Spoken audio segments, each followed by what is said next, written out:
ꯃꯌꯥꯝꯅꯁꯨ ꯖꯦꯀꯤ ꯆꯥꯟ ꯃꯆꯥꯅ ꯈꯪꯅꯕꯀꯣ ꯃꯍꯥꯛꯀꯤ ꯄꯥꯎꯁꯦ ꯇꯥꯕ ꯀꯥꯟꯗ ꯌꯥꯝꯅ ꯅꯨꯡꯉꯥꯏꯇꯕ ꯄꯣꯛꯑꯦ ꯋꯥꯈꯜ ꯊꯤꯟꯕꯒꯤ ꯊꯕꯛꯁꯦ ꯌꯥꯔꯤꯕ ꯃꯈꯩ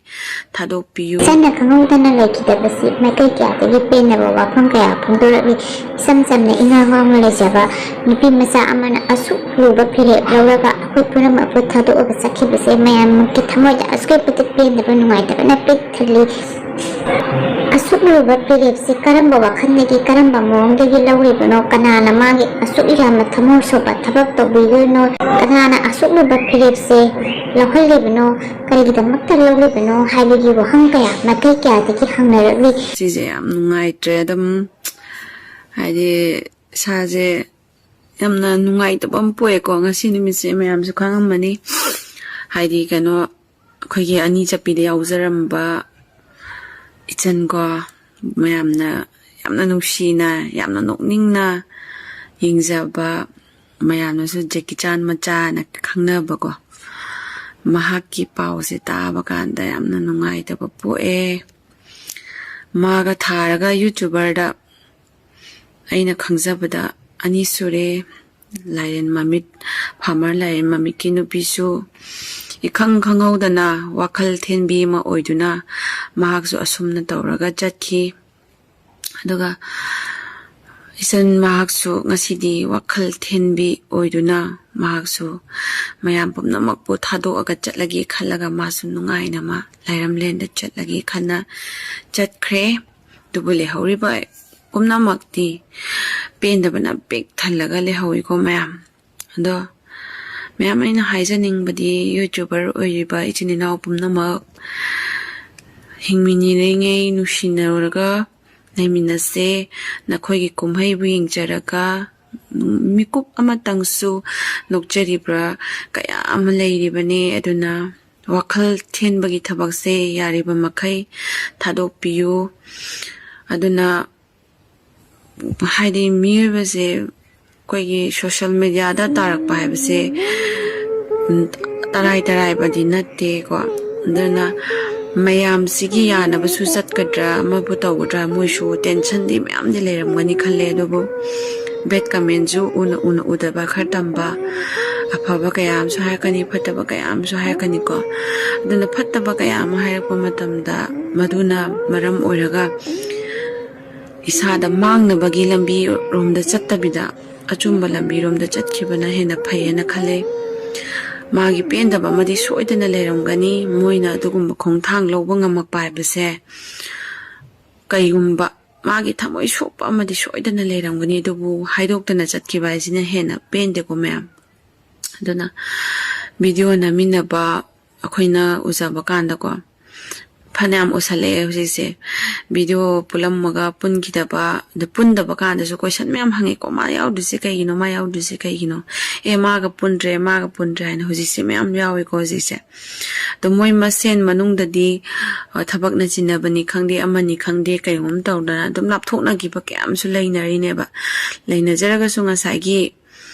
mafam amadagi lapthokkiba haibase mangonda nungaitaba amadi dum khara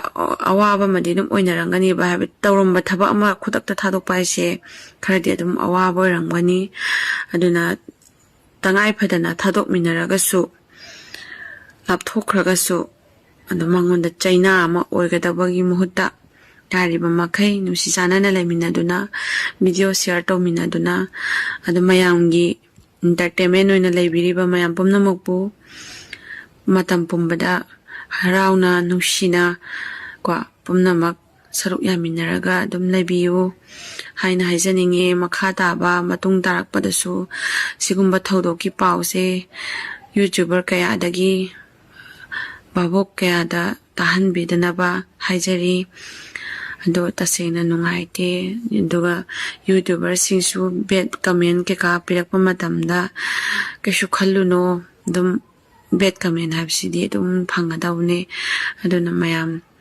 adum hara na pumnamak laiminase nakhoigi video pumnamak khoina matam chupida dum yengduna leidoine aduna sigumba pause amona tahanbirakano ko mayam youtuber pumnamakpu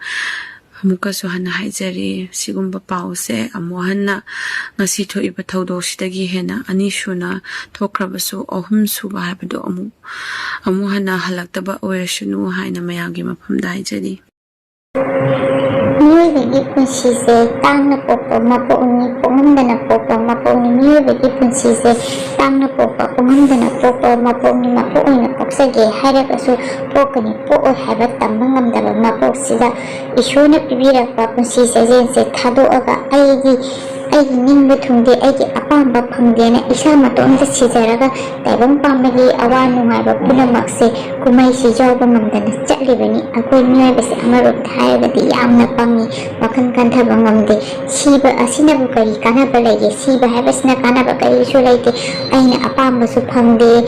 aina khalibasu phangde aphamba nungaiba amatta leite siragadi punamak mane si khangdabagi khangagasu khangna khangsinadaba akoi miyobagi lochatni masigi lochatsina maram oiraga 상사기 아수양나 누가바 다른 구매시 자우드나 상사세 다도어가 짜리በ니 아프기 미유가 시목 방발레티 하비게 시크라바 마동다 타와이시나 미유이나 포카니 틸로이나 포카니 띵강이나 포카니 파타우티이나 포카니 하버수 담방감다가 아두니 힘이 마tam세디 이사나 이쇼나 피라바 마tam데도 오이나 아코이 나이라가 사시 카무탁다 아코이 타와이시 타도이시 하바 미얌 punamakta haizage pamui nusikraba tawaisina leingege aina tongmingba khotpa isona tawro taibang gume yawro nangi apamba aningba paktho haina pirabani masida awaba nungaiba kaya thinarapa yai ado miyoibigi hongasani aduna awaba nungaiba mayamdo thinnarakanda punsi hadribani isona akoida pirakliba punsi sejense sigi thodamse akoi ngangna sasi taibang gume yawkisi awa nungai punamak thinagisi mipum punamakta siba haipigi wakhalo ase thadokpiu isore piba matamduda akoi isana gyana lauraga sasi